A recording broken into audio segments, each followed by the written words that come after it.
자, 단축키 컨트롤 N을 눌러서 새로운 문서를 하나 만들어 주도록 할게요. 자, 그리고 컨트롤 Shift N을 눌러서 새로운 레이어를 하나 만들어 준 다음에 자, 전경색을 클릭을 해서 빨간색으로 바꿔주도록 합니다. 자, 그리고 이번에는 배경색을 클릭을 해서 이렇게 파란색으로 바꿔주도록 할게요. 자, 작업을 좀 더 편하게 하기 위해서 자, 컨트롤 R을 눌러서 눈금자가 표시가 되도록 하고 자, 컨트롤 어퍼스트로피를 눌러서 이렇게 격자 무늬를 보여주도록 합니다. 자, 이 부분은 상단의 메뉴바에서 보기를 클릭을 하면 자, 아래쪽에 눈금자라든지 자, 이 표시 부분에서 격자를 설정할 수가 있습니다.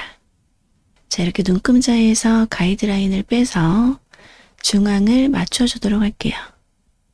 자, 그리고 이렇게 원형 선택 툴을 선택을 하고 자, 이 부분을 기준으로 해서 정원을 그려줄 거기 때문에 자, 여기에서 Alt키와 Shift키를 이렇게 동시에 누른 상태에서 800픽셀짜리의 원을 그려주도록 할게요. 자, 그런데 지금 이렇게 보게 되면 800픽셀이 정확하게 딱 맞춰지지가 않고 있죠.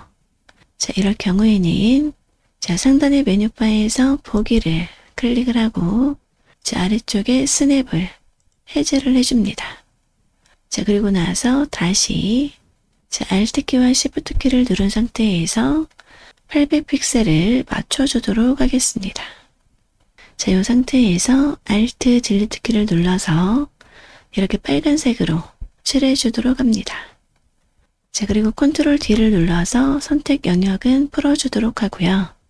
자, 그리고 사각 선택 툴을 이렇게 선택을 해서 자, 아래쪽에 있는 이 반원은 이렇게 딜리트 키로 지워주도록 할게요. 자, 그리고 다시 이렇게 원형 선택 툴을 선택을 한 상태에서 자, 이 부분에 이렇게 400픽셀짜리의 정원을 그려주도록 할 텐데요. 자, 이번에는 클릭 한 번으로 좀 더 쉽게 그려보도록 하겠습니다. 자, 아래쪽에 크기 고정. 자, 그리고 폭과 높이의 사이즈를 400픽셀로 맞춰주도록 할게요. 자, 컨트롤 시프트 세미콜론을 이렇게 눌러서 자, 스냅을 다시 걸어주도록 할게요. 자, 그리고 이 중앙점을 기준으로 해서 자, Alt키를 누른 상태에서 이렇게 클릭을 하게 되면 자, 지금처럼 400픽셀짜리의 정원이 그려지게 됩니다. 자, 이 상태에서 Alt 딜리트 키를 눌러서 자, 빨간색으로 칠해주도록 합니다. 자, 그리고 이 선택 영역을 자, Shift 키를 누른 상태에서 오른쪽으로 그대로 가지고 옵니다. 자, 이 상태에서 딜리트 키를 눌러서 삭제를 해주도록 할게요. 자, 그리고 다시 표준으로 바꿔두도록 하고요. 자, 레이어 1번을 컨트롤 J를 눌러서 복제를 해주도록 할게요. 자, 컨트롤 키와 이 썸네일을 이렇게 클릭을 해서 자, 이번에는 컨트롤 딜리트 키를 눌러서 이렇게 칠해주도록 합니다. 자, 이 상태에서 컨트롤 T를 누른 다음에 자, 오른쪽 마우스를 눌러서 아래쪽에 180도 회전을 이렇게 선택을 해줍니다. 자, 이 상태에서 Shift 키를 누르고 자, 아래쪽으로 이렇게 자, 스냅이 걸릴 때까지 이렇게 맞춰주도록 합니다.